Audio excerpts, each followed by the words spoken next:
This conference will now be recorded.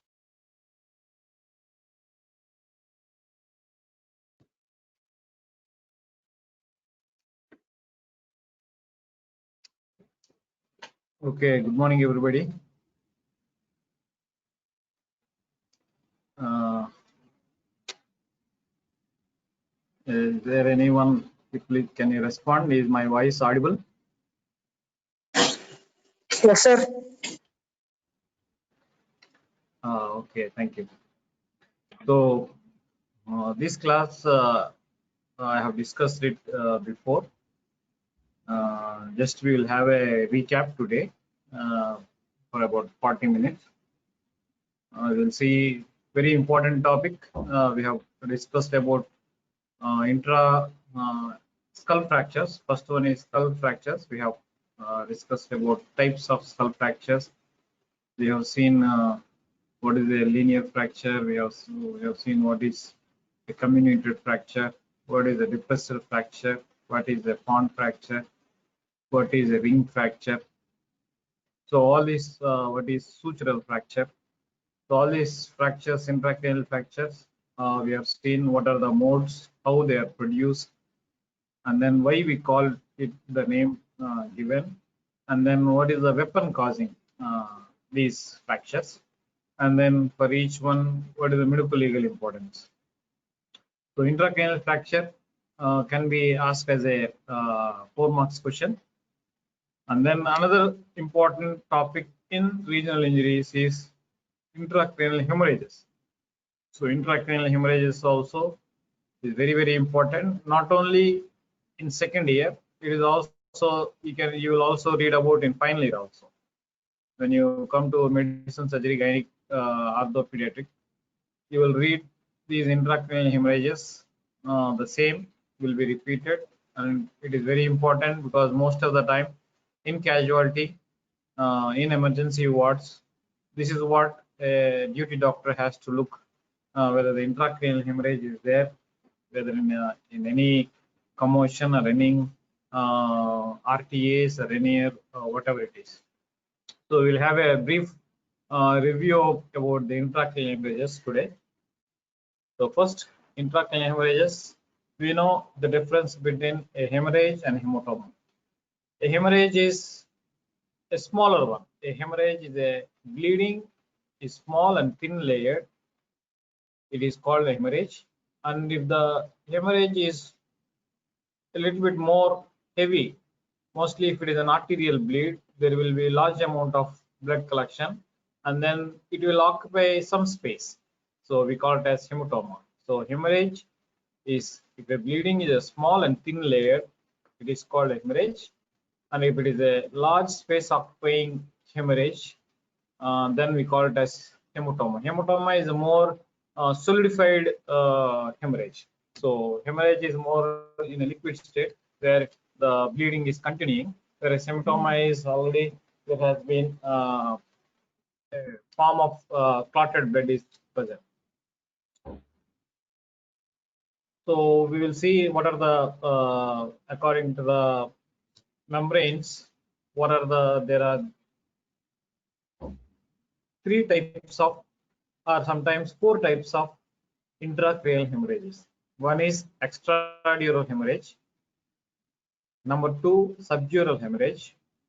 Number 3, subarachnoid hemorrhage. Number 4, intracerebral hemorrhage. So all these will come into the intracranial hemorrhages. So intracranial hemorrhages are about 4 types. One is extradural hemorrhage, subdural hemorrhage, subarachnoid hemorrhage, and intracerebral hemorrhages. So these intracerebral hemorrhages are again divided into a few types like cortical hemorrhages, cerebellar hemorrhages. In cerebellar hemorrhages, we have thalamic, cortical, pontine, and medullary hemorrhages. These are some of the subtypes of intracerebral hemorrhages. So this is the cut section of the scalp. You can see what are the layers of the scalp. This slide will show you what are the layers that are present in the scalp. from top to bottom or from above downwards. You can see the scalp can be remembered by mnemonic scalp. S stands for the outside, we have on the outer aspect skin. S stands for skin. And then we have connective tissue. Below the skin, we have the connective tissue. And below the connective tissue, we have the aponeurosis. And below the aponeurosis, we have the loose areolar tissue. And then below the loose areolar tissue, we have the pericranium. And then below that, we have the cranium or the skull cap. So scalp can be easily, the layers of the scalp can be easily remembered by remembering the mnemonic scalp: skin, connective tissue, aponeurosis, loose areolar tissue, and then pericranium.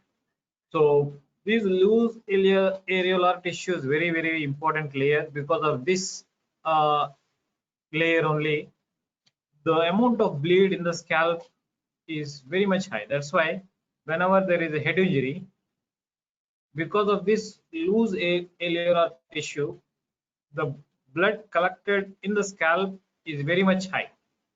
What is visible may not be visible to the naked eye, but large amount of blood can be collected under the scalp because of this loose areolar tissue. And then we can easily miss the amount of bleed that is present in the head. So remember the scalp layers, and then below the scalp layers we have the cranium, and below the cranium we have the layers, the meningeal layers. We have the leptomeninges. So there are three layers: the outer dura mater, the middle arachnoid membrane, and then the inner pia mater.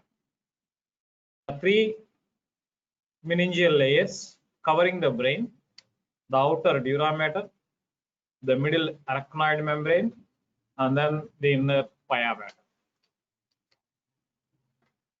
So this is much closer thing. You can see this top black and gray one is the cranium, and then is the yellow one is the dura mater, and then below it is the arachnoid membrane, and below you can see the pia mater. You can observe there is a gap between the cranium and the dura mater. So we call it as subdural space. So sorry, we call it as epidural space. Remember this dura. So if the space is above the dura, we call it as epidural space. And if the space is below the dura, we call it as subdural space. So the space present between the cranium and the dura mater is known as epidural space, otherwise called as extradural space. And the space that is present between the dura mater and the arachnoid membrane is known as subdural space. And the space that is present between the arachnoid and the pia mater is known as subarachnoid space. So we remember the spaces and the layers in which these spaces are present. The first space is extradural space or epidural space. The epidural space or extradural space is present between the cranium and the dura mater. The subdural space is present between the dura mater and the arachnoid membrane. And the subarachnoid space is present between the arachnoid membrane and the pia mater. So and below that we have the gray matter and the white matter. So the brain thing. So remember the anatomy, very important. So based on these spaces only, we will going to know the hemorrhages. Suppose if the hemorrhage is present in the epidural space, we call it as epidural hemorrhage or epidural hematoma. If the hematoma is present, or if the hemorrhage is present in the subdural space, we call it as a subdural hematoma or subdural hemorrhage. If the hemorrhage is present in the subarachnoid space, then we name it as the subarachnoid hemorrhage or hematoma. So one by one we will look at briefly. First one is extradural hemorrhage or epidural hemorrhage or hematoma. So here the bleeding occurs between the inner table of the skull and the dura. So one thing you have to remember is some of the hemorrhages can be non-traumatic also. So hemorrhages in the brain can be traumatic and non-traumatic. Here, in this case, extradural hemorrhage or epidural hemorrhage are always traumatic in origin, 100%. They are 100% traumatic origin. Only if the person, suppose, if the person slips and then while walking he falls and he hits the head to the road or to the wall, then he will have an extradural hemorrhage. Suppose if an elderly male or female is in the bathroom and then she slips and then the head bangs against the wall, then we get an extradural or epidural hemorrhage. So these are always head injuries that involve traumatic in origin. Even in case of RTAs, road traffic accidents also, a head hitting, a biker head hitting a lorry or a road can cause this kind of extradural or epidural.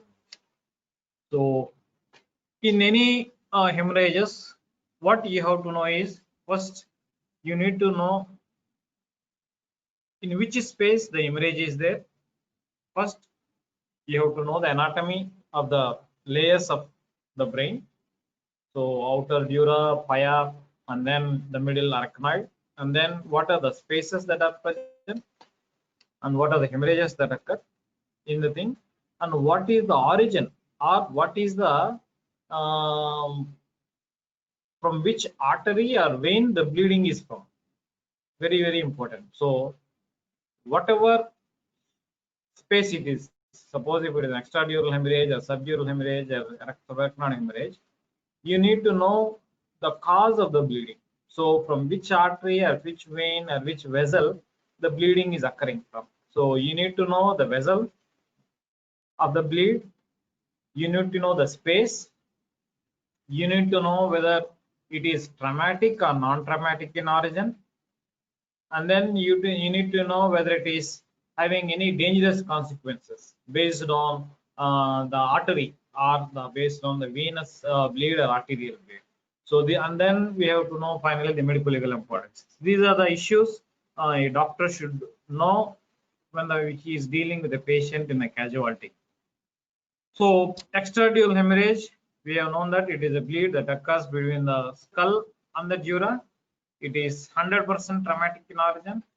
It usually occurs on the side of the blow. So mostly we know we have the two temporal bones, we have two parietal bones, one frontal bone, and then we have one occipital bone, and then we have two parietal bones. So among all these cranial bones, the least tough bone is a temporal bone. Means it is not the strongest bone in the cranium. The weakest bone in the cranium is the temporal bone. So any injury to the temporal bone or any fracture to the temporal bone can lead to these extradural or epidural hematomas. And then what is the vessel that is involved in the extradural or epidural hematoma is very, very important. You can note it down. It is MMA, middle meningeal artery. Middle meningeal artery is a branch of internal carotid artery.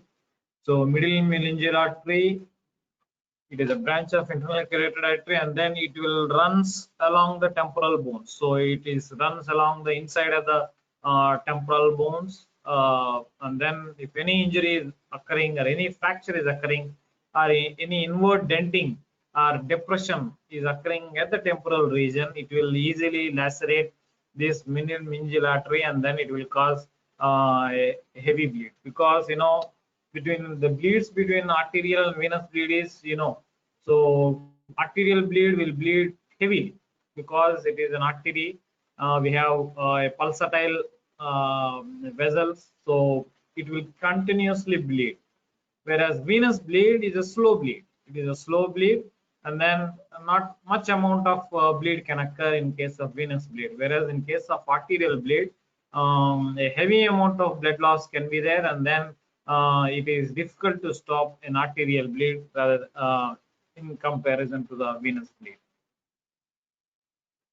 So we are saying it is due to fracture of squamous part of the temporal bone, or sometimes can occur also in the parietal bone. These are some of the other arteries it can be caused, but main artery that can involve in the extradural or epidural hematomas is middle meningeal artery. Remember that MMA. So you can also have these things, anterior and posterior meningeal artery, and then anterior ethmoidal artery, and then sometimes the sigmoid sinus can tear.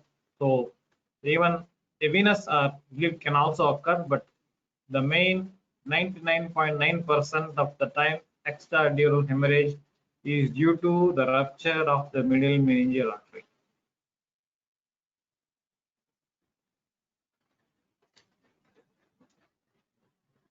So we can see here the middle meningeal artery is embedded in the deep groove within the skull in its proximal part, and after that remain firmly attached to the dura. So because it is firmly attached to the dura on the skull, whenever there is a fracture of the skull, it can easily stretching and then tearing can occur. So in infancy and old age, EDH is not common. Why? Because we know that in infancy, the bones are not ossified yet. So below 1 year of age, the bones are still growing, and then the bones are pliable, they're cartilaginous, and then even if there is a heavy amount of head injury is there, they will not cause any fracture of the temporal bones. So thereby, we may not see any EDH in case of infant or even case of old age also. Old age also, it's very difficult to occur.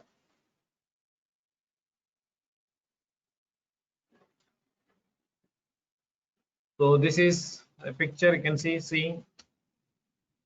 So this is the scalp. You can see the hair, and then this is the skull bone, and then you can see below the lowest white layer is the dura mater, and then you can see between the skull and then the dura mater we have the blood clot, which is the epidural hematoma or extradural hematoma.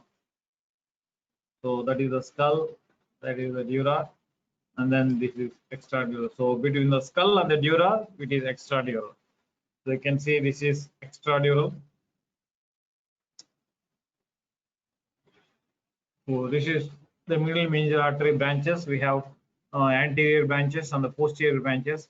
Mostly the anterior branches of the middle meningeal artery is involved. So this is the course of how middle meningeal artery will emerge. This is inside of the skull brain, even though it is showing as outside of the temporal bone, but it is actually running inside of the temporal bone. And then middle meningeal artery is a branch of internal carotid artery. So you can see this is the extradural hemorrhage. So after removing the skull, you can see this hematoma on the left side. So this is very beautifully picture. You can see the skull cap has been removed. So after removing the skull cap, you can see there is EDH, a blood clot, extradural hematoma, and then you can also see the dura mater below that, and then you can see also the middle meningeal artery. You can see on the right side. So the same artery on the left side was involved in the injury. You can see the posterior branch of middle meningeal artery. It can be easily visible on the right side. So this is one more case. You can see immediately after removing the skull cap, you have the clot, and then this is extradural hemorrhage. This is one more thing, and you can see this is the CT scan finding. How in a CT scan this extradural hemorrhage hematoma will look is, it will look like a biconvex shaped lens. It is a lens shaped or a biconvex shaped lesion will occur in the skull. You can see in the CT scan axial CT of the brain, you can see a layer of both convex surfaces can be seen here. So this is how a extradural hematoma will look on a CT brain. So again here you can see here the same biconvex shaped hematoma, which is EDH. And then because of this, I told you EDH is traumatic origin. It always occurs because of the head trauma, and also it is due to arterial bleed. And then because it is an arterial bleed, more amount of blood will be accumulated in the brain as EDH, and because it occupies some space in the brain, it will push the brain to the opposite side. Very important. So as the EDH is collecting more and more, so more amount of blood is constantly collected because it is arterial bleed. So it is collecting more and more blood, and then it is pushing the brain to the opposite side. So thereby causing herniations. So because of these, there are 3 or 4 types of herniations. We have subpallic herniations, uncal herniation, and then tonsillar herniations. Because of these herniations, you can have this ipsilateral mydriasis. So the side on which the EDH is there, we can have mydriasis. Because of this pontine, pontine area is the area where it controls the pupils.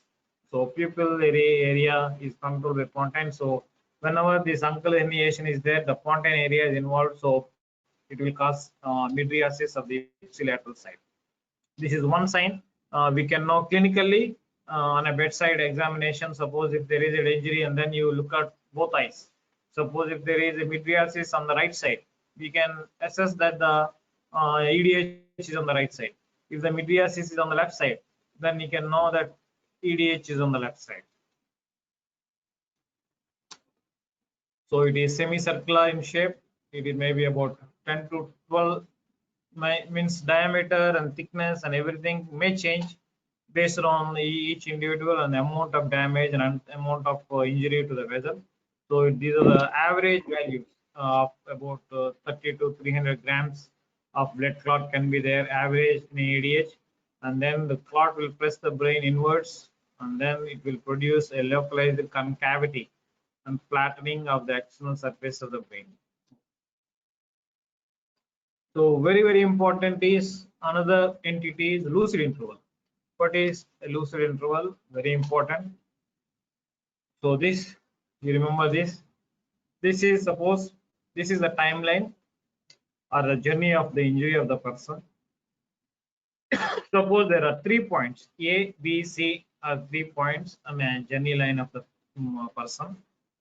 At A, suppose at point A, the person has got injured, or at RTA, an accident has taken place. So immediately when the person was involved in an accident, the person becomes unconscious because of concussion. We have discussed this nature of concussion, pathophysiology of concussion in the previous classes. So concussion is nothing but a violent shaking of the brain at the point of impact. At the point of impact where the person will lose unconscious or become unconscious or lose consciousness temporarily. Mostly concussion is recoverable within 24 hours, 24 to 48 hours. Most of the time it is within 24 hours, sometimes it can be about 24 to 48 hours. So concussion is in another normal terms we call it as stunning. We call it as stunning. So suppose if there is a large amount of impact between 2 vehicles, and then the person brain will shake violently, and then because of the violent shaking he loses consciousness. So that we call it as concussion. So at the point A, at the point of accident, the person loses consciousness, so he becomes unconsciousness, and then this unconsciousness will travel for about 24 hours, and then at point B, this the person, I told you concussion is a temporary phenomenon, so the person will be completely normal after 24 to 48 hours. So no need of any treatment, just you have to monitor the vitals and then you have to stabilize the patient. That's all. So the person has become unconscious at point A, and then after 24 hours at point B, he has recovered from consciousness. So he has regained the consciousness, and then at point C, again he becomes unconsciousness. This at point C, why he becomes unconscious is in case of EDH. Suppose at point A there is concussion, there is unconsciousness, and then at point B he recovers after 48 hours or 24 hours, and then he is fully conscious between B to C, at point B to C, and B to C can be occur about 48 hours or 1 week or even about 10 days also, and then at C again he becomes unconscious. This is at C. Why he becomes unconscious is because whenever there is an EDH, normally if there is a small vessel has been bleed, it will continually bleed slowly, and then a point will occur where the clot formation is heavy. There a clot has formed, a considerable space occupying lesion has been occurred, and then this hematoma is pushing the brain to the opposite side, and this pushing the brain to the opposite side has caused some considerable pressure on the medulla, which causes unconsciousness. So this is we call it as lucid interval. So lucid interval is the period of consciousness between two periods of unconsciousness. The definition of lucid interval is the period of consciousness, that is B to C is the patient is fully conscious between two periods of unconsciousness. The patient is unconscious because of concussion from A to B, and then the patient is unconscious from C to forward because of excessive EDH. You can see EDH is large enough to press cortex and then unconsciousness. So this concept is very important. Lucid interval, by definition, it is a period of consciousness between the two periods of unconsciousness. So for this reason only, if the patient who is unconscious coming to the casualty, he cannot send the patient once he becomes conscious within 24 hours. You have to observe, you have to take a CT, and then you have to at least observe for 48 to 72 hours, and then only you have to send the patient, because there is every chance when he goes home he will again land into unconsciousness because of the pressure exerted by the EDH on the cortex. So what is the medical legal limits of this lucid interval is? Suppose you can see here. So here the patient is fully conscious, and then suppose if he commits a crime here, suppose if he kills his wife or husband or anything, any murder is there, then the person is fully liable. We cannot say that because of his in-health he has killed a person. No, because this period is fully conscious. The person is aware of his consequences. The person is aware of his actions. So the person is fully responsible for his actions. So the person will be criminally liable if he commits any crime during this lucid interval, which is the period of consciousness between two periods of unconsciousness. So I am skipping all these things. Next, subdural hemorrhage. So we have known that where is this subdural hemorrhage occur. So subdural hemorrhage occurs in the subdural space, which is present between the dura mater and the arachnoid membrane. So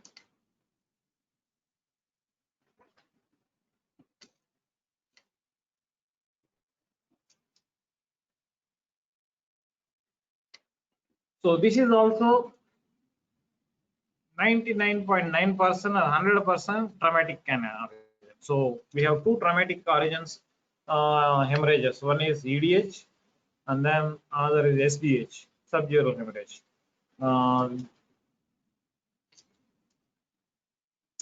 What is the reason for bleeding in case of subdural hemorrhage? Subdural hemorrhage is due to bridging veins. You can note it down, because of the bridging veins. So mostly subdural hemorrhage is venous in origin, venous bleed in origin, whereas extradural hemorrhage is arterial bleed in origin.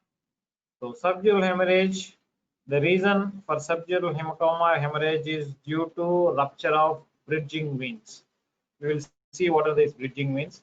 And then extradural hemorrhage is due to rupture of middle meningeal artery. So this is the subdural hemorrhage. You can see here very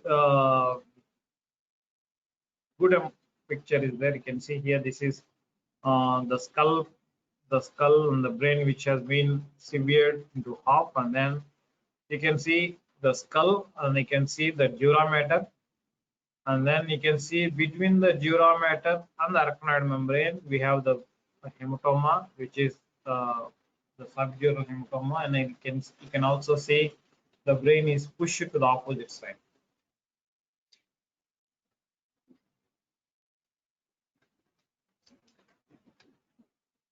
So you can see here the black one is the cranium, and then the green one is the dura mater, and you can see the red one subdural hemorrhage, and then the blue line, blue line is arachnoid membrane. So this is one thing. You can see after the removing the skull, you can see the dura mater. The hematoma is below the dura mater. It is not the above. It is below the dura mater. You can see this is again subdural hemorrhage. So these are the bridging veins. You can see. So normally the brain, the venous supply of the brain is through venous veins, that is mostly superior cerebral veins. So all the venous blood is collected through these superior cerebral veins, and these superior cerebral veins will cross, and then they will be inserted into the superior sagittal sinus. So these insertions of at the superior sagittal sinus we call it as bridging veins. So whenever these bridging veins, you can see here they are below the dura mater. So whenever these bridging veins rupture, they cause the subdural hemorrhage. So the cause of subdural hemorrhage is rupture of bridging veins, which is a venous bleed. So here you can see these are superior cerebral veins, and then they will be inserted through the dura into the superior sagittal sinus, and then this little bit part we call it as bridging. They are bridging from the superior sagittal, from the cerebral veins into the sagittal sinus. So they are bridging. So that's why they gave the name bridging veins. So this is how the subdural hemorrhage will look in a CT scan. I told you how extradural looks. It looks biconvex. It is a lens shaped biconvex, whereas here it is crescentic shaped, half moon shaped, crescentic shape. So these are I told you the causes of SDH is bridging veins, which are communicating veins. When the brain moves across the face of the dura, these bridging veins will rupture, causing the SDH. And these are some of the other veins that can cause these things: inferior cerebral veins and then dural venous sinuses. But among them, the most important one is the bridging veins.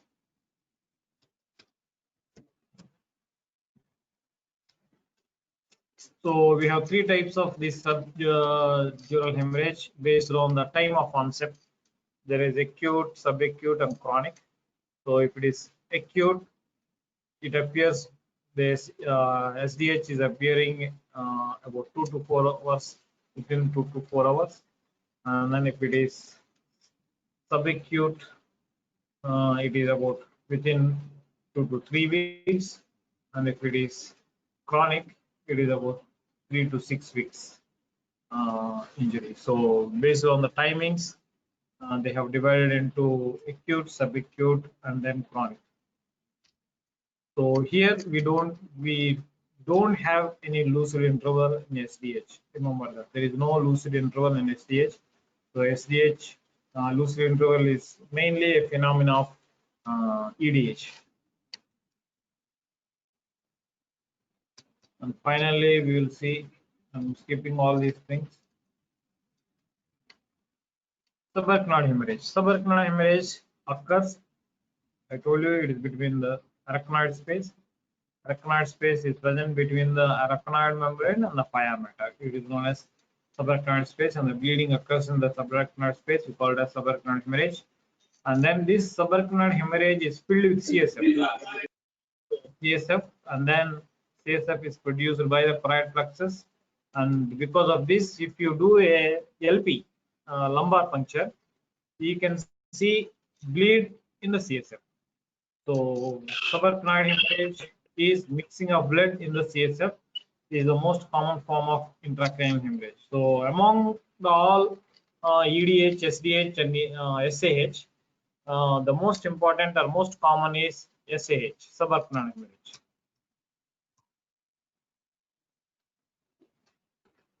So I'm not okay. So here the space you can see here. So the skull, outer black one is the skull, and then the green one is the dura mater, and then below one is the pia mater, and then below is the arachnoid, and then below one is the pia mater. So between the arachnoid membrane and the pia mater, if the bleeding occurs, we call it as subarachnoid hemorrhage. So this is the subarachnoid hemorrhage. And one more thing here is important is subarachnoid hemorrhage is non-traumatic injury.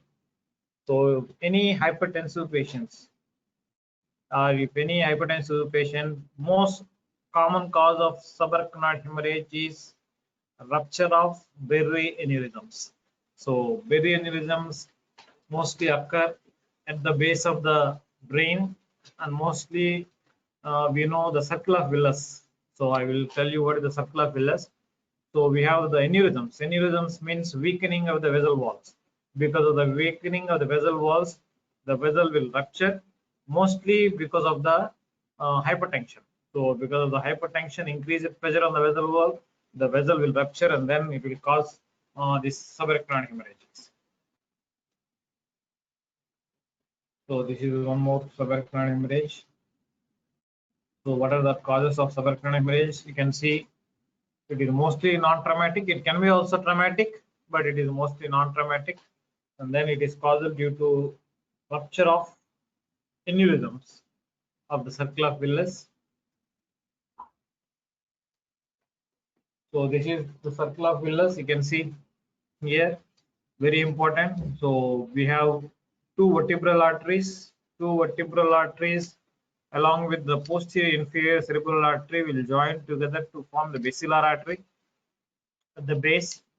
And then the basilar artery will give two branches. It will give a branch called posterior cerebral artery, and you can see this internal carotid artery. Internal carotid artery gives anterior cerebral arteries, and these two anterior cerebral artery are connected to one another with anterior communicating artery, and then the internal carotid artery is communicating with the posterior cerebral artery with the posterior communicating artery. Thereby, it forms a circle of Willis. So this is called circle of Willis. You can see these circulations are there in between the internal carotid artery and posterior communicating artery, and then we have aneurysms in the anterior communicating artery, and then we have the aneurysms on the posterior cerebral artery. So all these aneurysms will rupture because of non-traumatic origin, mostly because of the hypertension.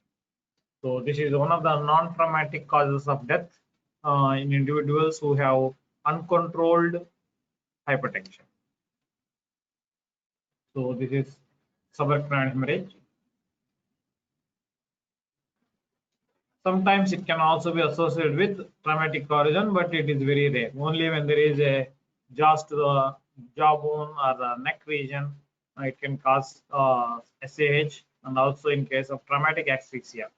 Traumatic asphyxia is a condition where in commotions, in riots, where people will stamp the person below that. So mostly when there is a very large amount of crowds, so when there is a commotion, there is so much of disturbance, and then people walk on others. So they will walk on the chest, and then they will unable to take the respiration. Because of this asphyxia, there can be a rupture of the circle of Willis aneurysms leading to SAH. So this is known as traumatic asphyxia, subarachnoid hemorrhage. So clinical features, diagnostic, very important. How we can know SAH is there is sudden intense headache. If any person is having sudden intense headache with stiffness, with photophobia, which is followed by unconsciousness, then we can know that the person is having subarachnoid hemorrhage. We call it as thunderclap headache. Thunderclap headache means the headache which is sudden and it is very severe. You can ask the patient and then he will say, I have not experienced this kind of headache in my life. This is what the words he will use. So diagnose, so SH as a sudden onset of intense headache, and then you will have photophobia, and then it leads to unconscious. So lumbar puncture, I told you, it will reveal blood mixed with the CSF. You can see this is a normal CT scan of the brain in SAH, and then it is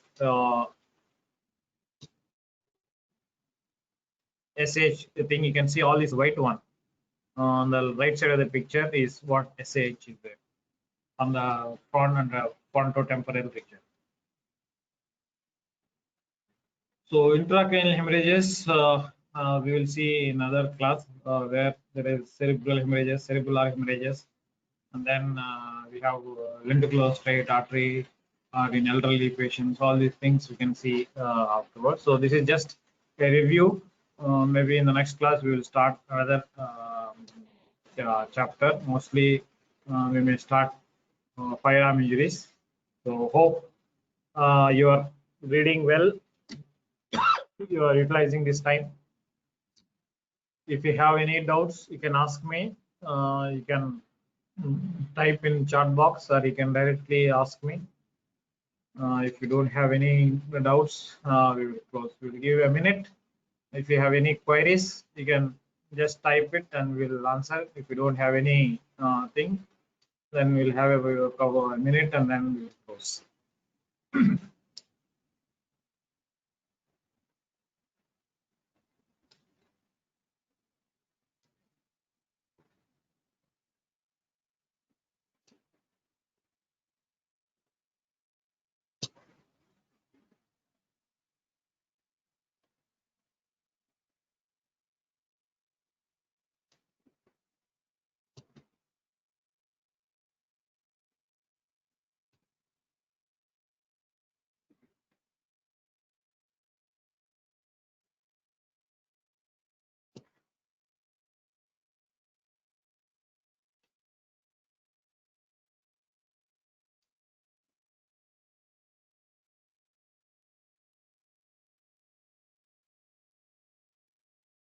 Okay, then. If you don't have any queries, we will meet in the next class. So don't waste your time. Utilize this time reading or gaining knowledge. So maybe it will take another couple of months to get back to normal. Then best of luck. Stay safe and take care of your family. Thank you and thank you one and all. Bye.